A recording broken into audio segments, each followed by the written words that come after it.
Hello everybody, Toast Bomb here with a Wacky Wednesday, even though it is not Wednesday, but it's because, whew, man, this one took a little while to guess, and you may be able to guess why it took a while, and that is because I'm doing only beatdowns in SWAT.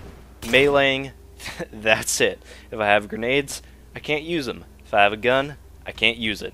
Only my bare knuckles. Now, I will admit it's a little bit easier in this game because it is a 3v3 as opposed to a 4v4, but it was still really hard to be able to get one of these games. Now, how I actually ended up doing this was pretty much playing Haven, because, well, I played on Haven a lot because like in SWAT, that's pretty much what people vote for all the time is Haven. So I ended up playing a lot of that and kind of figuring out what I need to do in that map. But also I think Haven is one of the easiest maps to do this on, and you've probably already seen me do it in the video so far. And that is sit on some of the jump ups from the bottom Mohawk to top mid or to top Mohawk. Any of those four things slash jumping around and juking people out by jumping from one of the legs and going over to one of the landings or something like that can really trick some people out, and you can hide there and they won't know you're there at all, because especially because there's no radar. That really helps. And as long as you can use a lot of the footstep noises so you know someone is close, you can really get the jump on them. And that's how I pretty much end up getting most of my kills.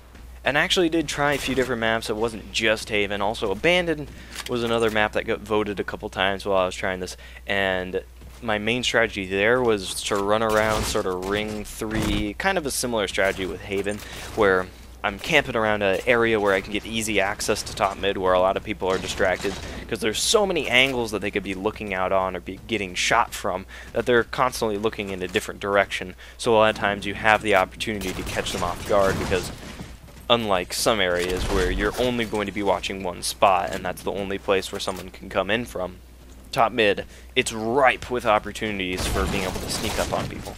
So that's what I would do on Abandon. I would kind of sit ring 2 and then jump up on the box and get up to ring 3 or ring 2.5 and sit around there. Or where like the overshield spawns, that little nook there on ring 3, like where the lift takes you when you go up it, I would sit there a lot and try and get them there. And I think that's kind of the best strategy for Abandon, because really anywhere else in Abandoned, the lines of sight are so huge that maybe you could hide behind some rocks, but if you're down in the beach area or something like that, maybe you're over at Purple Forest, they're not going to be spawning in that area, so no one's going to be near you. They're going to be spawning at the opposite side of the map, and then they're going to run towards the middle, because that's pretty much what every map has. You spawn on the outside, you run towards the middle, and a lot of the battle takes place there. So I guess for the maps, for how easy they are to do this challenge, I guess I would go Haven at the top. It was definitely the easiest out of any of them using the strategy that I was implementing. And then it would probably go Abandon because, yeah, I was getting some kills. And then Adrift, there's really long lines of sight. It's really hard. You can kind of hide a little bit, but it's hard to get enough traffic to actually be able to capitalize on your positioning and everything like that. So I guess that, and then probably, even though I didn't play it, I got to assume Solace is probably kind of dead last. There are a few other maps in SWAT, but I didn't end up playing any of them, so I don't really know. Also, another thing that was really great about those spots and them being really close to the landings is that people constantly in SWAT, they'll check top mid, okay, no one's there, and then they want to go onto the landing and look out to one of the either top hallway or bottom hallway windows, and they'll be sitting there for like 10 seconds searching around, not paying attention at all, and then you can jump up, pop around them, and beat them down in the back, and they're dead and they had no idea. So that actually ended up being how I got a lot of kills on Haven. Now, originally when I was going into this, I was thinking, okay, maybe I could get like Forerunner SWAT, that way people are a little bit worse with the light rifles, they're not as used to them, maybe I could get the upper hand on that. And I thought that was the only way I was going to be able to do this, because honestly, I didn't even think I was going to get over like 5 kills in a match. I did not think I was going to get anything over that, because it's really hard. So I thought that was the only way I was going to be able to get the upper hand on these guys just using my fists in a one-shot kill playlist is by them using a weapon they're not very good at, or at least most people aren't good at or used to. Another thing that really helped about Haven is that the Haven spawns are pretty dang easy to figure out.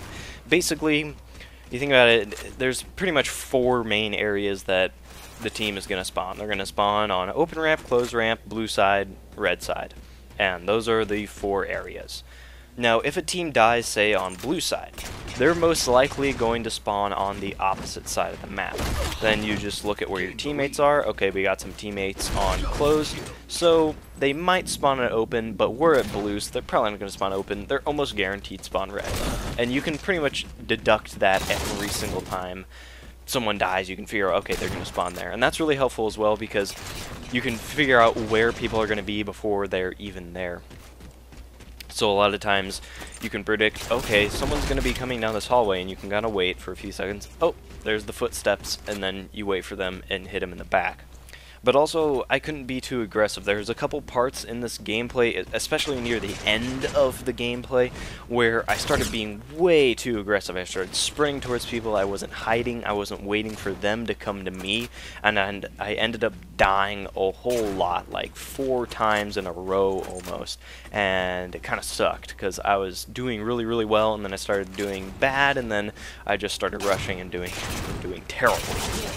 So I definitely had to keep my patience throughout this entire challenge, because if I didn't, there is absolutely no way, unless you get really, really lucky, to get kills. Because it's SWAT, you're one shot, you're gonna die.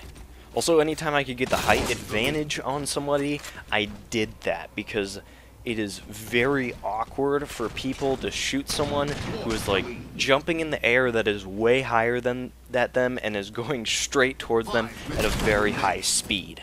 That freaks people out in SWAT, and it screws up a lot of people. So I found doing that is really great, because either they, best case scenario, won't even notice me because I'm too high up in the air, so I just swoop down like an eagle and just smack them in the face. Or they see me and it's a little bit more awkward to shoot, they're not exactly used to it, and then I still end up getting them. But anyways, there's the challenge. I honestly did not even think I was going to do this well. I saw that in the last video on the top rated, it had like 5 thumbs up, something like that, so I'm like, okay, a lot of people want me to do that, so I have to do it, I guess.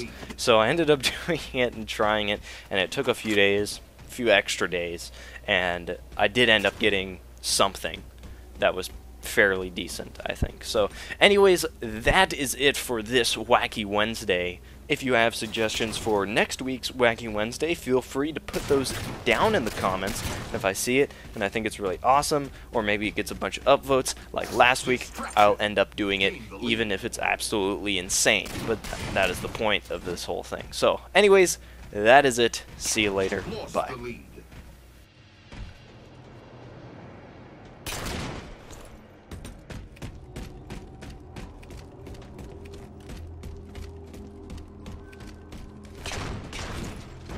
Gain the lead.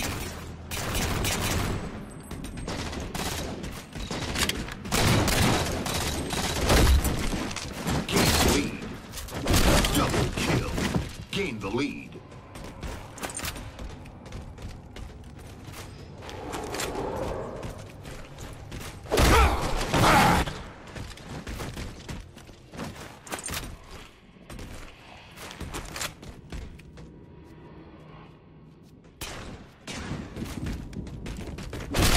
Kills to win.